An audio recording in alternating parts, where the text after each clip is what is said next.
এখন নবী সাল্লাল্লাহু আলাইহি ওয়াসাল্লাম এই উম্মতের নারীদের জন্য একটা কথা বলে গেছেন। এই দুটা কথা বলে আমি শেষ করছি।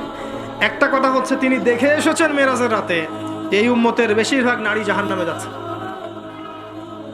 কারণ বলেছেন তিনি, স্বামীর অকৃতজ্ঞ হয়, লানত করে, অভিশাপ দেয়, বুক চাপড়ায়, মাতম করে এবং আল্লাহ এবং তার রাসূলের অবাধ্য হয়। চারটা কারণ এসেছে মোটামুটি ভাবে। মৃত্যুবরণ করলে কেউ তারা মাতম করে, ঘাত পাত থাপড় দেয়, চাপড়ায়, জামা কাপড় ছিঁড়ে ফেলে, অনেক ক্ষেত্রে এমন করে। এই কারণে মাইয়াতকে শাস্তি দেওয়া হয়, মা বোনদেরকে এটা ত্যাগ করতে হবে।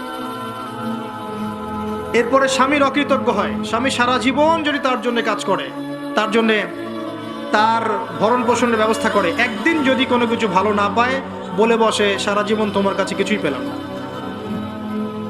এবং বেশি বেশি অভিশাপ দেয়, ঝগড়া লাগলেই গালিগালাজ এবং অভিশাপ দিয়ে বসে। এই কাজগুলো যদি তারা ত্যাগ করতে পারে, ইনশাল্লাহ তারা বেশি বেশি জাহান্নামে যাবে না। তবে তাদের বেশি বেশি জাহান্নামে যাওয়ার বর্তমান মডার্ন একটা কারণ হচ্ছে ফ্যামিনিস্ট রেভলিউশন। ভালো করে শোনেন, ফ্যামিনিস্ট রেভলিউশন সেই কারণ যার কারণে এখনকার নারীদেরকে আপনি বাসায় রাখতে পারছেন না পর্দায়।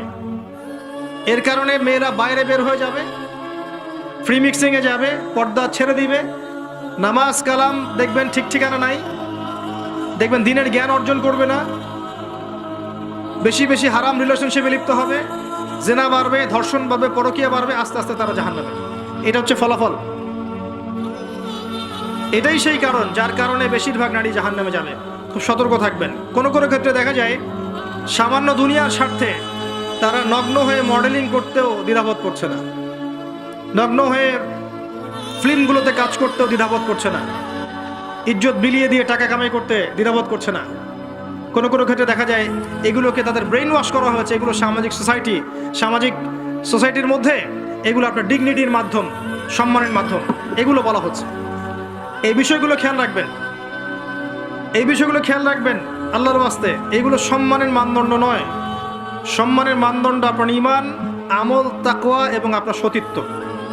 একবার সতীত্ব চলে গেলে কখনো ফিরে আসবে না। আল্লাহ পাক বোঝার তৌফিক দান করুন।